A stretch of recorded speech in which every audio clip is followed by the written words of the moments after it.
The Dajjal shall try to strip God of all of his divine attributes and claim them for himself. This arrogance is also the way of the Freemasons, who are engaged in replacing the laws of God with those that are man-made and claiming justice across the land, using technology to monitor all that you do, trying to see and hear everything, using genetics to alter and to improve the creation to reach their false standards. Their arrogance knows no bounds, and they obey no law but that of their own making. These are the forerunners to the Dajjal. These are the Freemasons.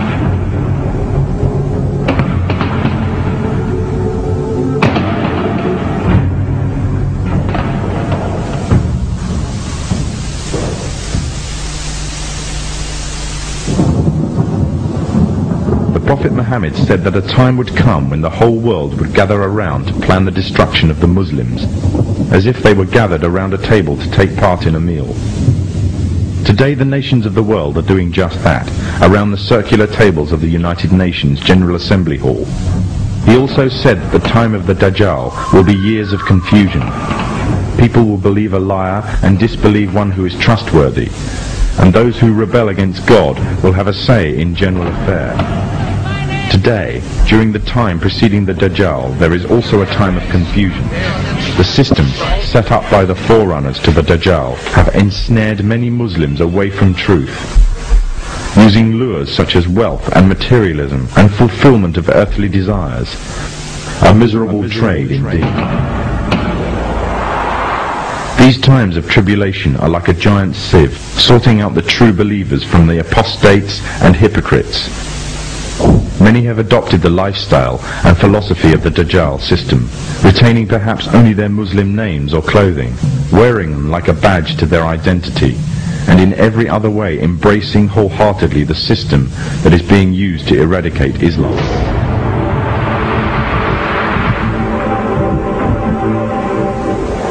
Embracing the same system that stood back and did nothing when pregnant Muslim women had their bellies ripped open by Serbs, killing them and the contents of their wombs. The same system that stands still whilst women and small girls are being raped in Kashmir. A system that stood still whilst mothers saw their children dragged away by soldiers during the night, never to return, simply because they spoke out against being refugees in their own homeland. And the same system that said nothing to the tyrant, that gassed women and children simply because he danced the Masonic tune.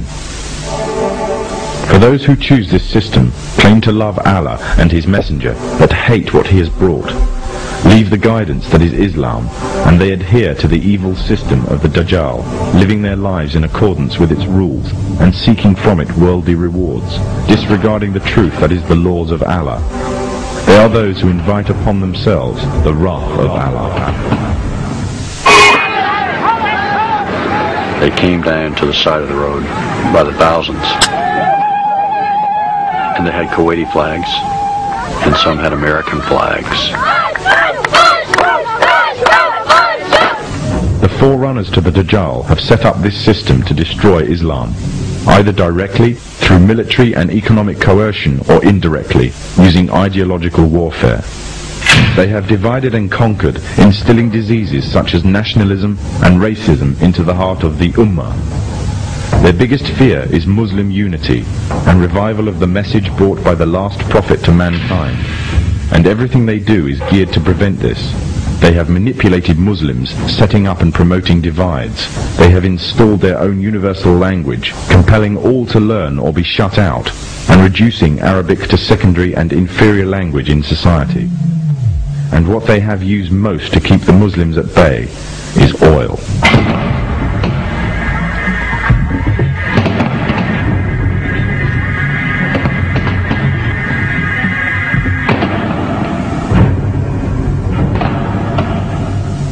During World War I, the Freemasonic governments managed to destroy the Islamic Caliphate and annex all its territories. The part now called Iraq was put to British mandate, and current borders were defined by them and through the Iran-Iraq War. After its independence, the USA took over interest in Iraq. In fear of a purist Islamic uprising, the CIA aided the Ba'ath Party's rise to power, making Saddam Hussein the leader of Iraq and an ally to the Masonic states. When Kuwait later started raising its oil prices, it was destroying the war-torn economy of Iraq. Threats were made but ignored. The situation worsened until finally Iraqi troops were mobilized to the border. The Freemasonic media, the American media in particular, portrayed this as a shock and outrage. However, it is reported that the US ambassador to Kuwait had prior knowledge of the invasion and Iraq's intentions, as did the CIA. After the Gulf War, Saddam is still alive, and Kuwait has been liberated. It remains to be asked exactly what purpose the Gulf War served to its Freemasonic orchestrators. The Masonic West has long realized that the control of oil is vital to their economies. One of the main reasons is their reliance on cars and road transport. However, although technology exists to mass-produce fully operational electric cars, all attempts to do so have been vetoed. This is because oil is crucial to maintaining their world order.